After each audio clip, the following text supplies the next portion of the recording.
আপাত নিরীহ একটি পোস্টারই নাকি বদলে দিয়েছে হাবড়া যশোর রোডের চেহারা। হাবড়া 2 নম্বর রেলগেট সাম্প্রতিক বর্ষায় ভয়াবহ হয়ে উঠেছিল। বড় বড় গর্তে প্রতিনিয়তই দুর্ঘটনা ঘটছিল, যার জেরেই হাবড়া 17 নম্বর ওয়ার্ডের ডিওয়াইএফআইয়ের তরফে একটি পোস্টার লাগানো হয়। দুয়ারে চন্দ্রপৃষ্ঠ নামক ওই পোস্টারে লেখা হয়েছে, যারা চাঁদের মাটিতে হাঁটা বা গাড়ি চালানোর অভিজ্ঞতা নিতে চাইছেন তাদের আসতে হবে হাবড়া 2 নম্বর গেট সংলগ্ন যশোর রোডে। এমনকি মহাকাশচারীদের মতন পোশাক পরিহিত একজনের ছবিও দেওয়া হয়েছে এই লেখার মধ্যে। এই পোস্টারটি তুমুল জনপ্রিয় হয়, হাবড়ার একাধিক নেট মাধ্যমে এটি ভাইরাল হয়।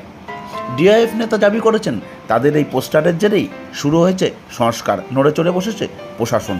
অবশ্য ডিআইএফ নেতার কথাকে পাত্তা না দিয়ে হাবড়ার পৌরপ্রধান নারায়ণচন্দ্র সাহা জানান, হাবড়ার বিধায়ক জ্যোতিপ্রিয় মল্লিক সবসময় সক্রিয় হাবড়ার উন্নয়নে। তার উদ্যোগেই জাতীয় সড়ক কর্তৃপক্ষের সঙ্গে কথা বলার পরেই রাস্তা সংস্কারের কাজ শুরু হয়েছে। পেট্টাপোল পর্যন্ত যশোর রোড সংস্কার হবে। যদিও ডিওয়াইএফআই এই কথা মানতে রাজি নয়। তাদের দাবি, বিধায়ক জ্যোতিপ্রিয় মল্লিক এই পোস্টার দেখেছেন এবং নেট দুনিয়ায় এমনকি তৃণমূল কংগ্রেসের বিভিন্ন হোয়াটসঅ্যাপ গ্রুপেও এই পোস্টার জনপ্রিয় হয়েছিল, যার জেরেই রাস্তা সংস্কারের কাজ শুরু করতে বাধ্য হয়েছে প্রশাসন। এমনকি বিভিন্ন দিকে আরও খারাপ রাস্তাগুলো তিনি ভালো করার দাবি জানান। শুনুন কি বলছেন ডিওএফ এবং তৃণমূল। আগে থেকে শুধু বর্ষা শুরু হয় না, সারা বছরই এই জায়গার রাস্তাটা খারাপ, প্রশাসন উদাসীন। আমরা শুধু হাবড়া নিয়ে বলছি না, সমস্ত যশোর রোড বিভিন্ন অঞ্চলগুলোর রাস্তা অত্যন্ত জঘন্য পরিস্থিতি, মানুষের চলা দায় হয়ে দাঁড়িয়েছে। আমরা এই পোস্টার লাগানোর পরে যখন পোস্টার ভাইরাল হয়েছে, তারপরে দেখলাম প্রশাসন আজ থেকে এই রাস্তা তৈরি করার উদ্যোগ নিয়েছে। তো আমরা বলতে চাই, আমরা পোস্ট লাগাবো, ভাইরাল হবে, তারপরে প্রশাসন রাস্তা তৈরি করবে, এটা কেন হবে? প্রশাসন নিজে উদ্যোগ নিয়ে এই রাস্তা কেন তৈরি করছে না, সেটা প্রশাসনকে জবাব দিতে হবে। বিভিন্ন মানুষ যে হয়রানির শিকার হয়েছে, বিভিন্ন মানুষ অ্যাক্সিডেন্ট হয়েছে, রাস্তায় হসপিটালে যেতে হয়েছে, প্রশাসন এর উত্তর কী দেবে? আমরা প্রশাসনের কাছে উত্তর চাই। আমরা চাই শুধু হাবড়ার এই 2 নম্বর গেট ভাইরাল হয়েছে বলে এখানে না সারিয়ে সারা যশোর রোড সহ হাবড়ার বিভিন্ন রাস্তাগুলো প্রশাসন যদি অবিলম্বে মেরামত করে। পিএমের যদি বা ডিওএফের কোনো অস্তিত্বই না থাকে, তাহলে এতদিন এই রাস্তা সংস্কার হয়নি কেন?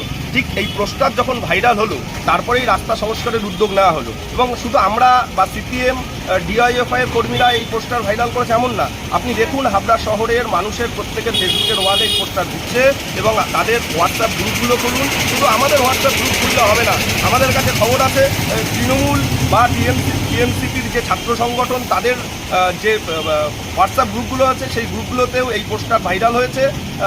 যদি আমাদের অস্তিত্বই না থাকে, আমাদের পোস্টার ভাইরাল হওয়ার পরে এই উদ্যোগ নেওয়া হলো কেন, ওনাকে জবাব দিতে বলি। ডিওয়াইএফআই থেকে এরকম পোস্টার লাগিয়েছে। ডিওএফএফ কি আছে এখনো?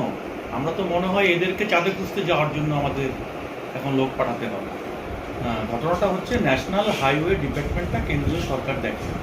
যশোর রোডের কয়েকটা জায়গায় 2 নম্বর রেলগেট, নবরুখা মোড়, নেতাজি মূর্তি, বিভিন্ন জায়গাতেই রাস্তার অবস্থা খুব খারাপ ছিল। এই ন্যাশনাল হাইওয়ে ডিপার্টমেন্টকে আমাদের মাননীয় বিধায়ক জ্যোতিপ্রিয় মল্লিক মহাশয় নীতিন গডকরিকে তিনি চিঠি করেছিলেন। অনেক দিন হয়েছে, আমরা বারবার করে ন্যাশনাল হাইওয়ে ডিপার্টমেন্টকে বলছিলাম ইমিডিয়েট কাজ শুরু করুন।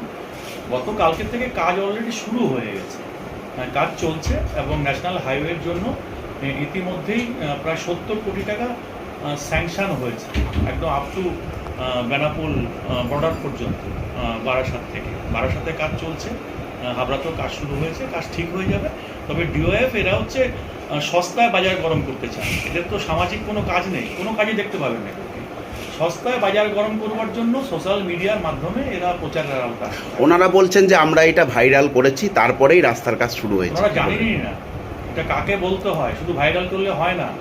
তার জন্য যথোপযুক্ত জায়গায় সেখানে চিঠি করতে হয়, তদবির করতে হয়। আসল কথা, ওনাদের দলের তো কেউ নেই এখন, একজনও বিধায়ক নেই, শূন্য। তো ওনারা কোথায় তদবির করবেন? নেতারা সব এখন আলিমুদ্দিন স্ট্রিটে ঢুকে পড়েছেন, আর লোকাল ডিওএফএফকে মাঝে মধ্যে দেখা যায় এরকম করতে।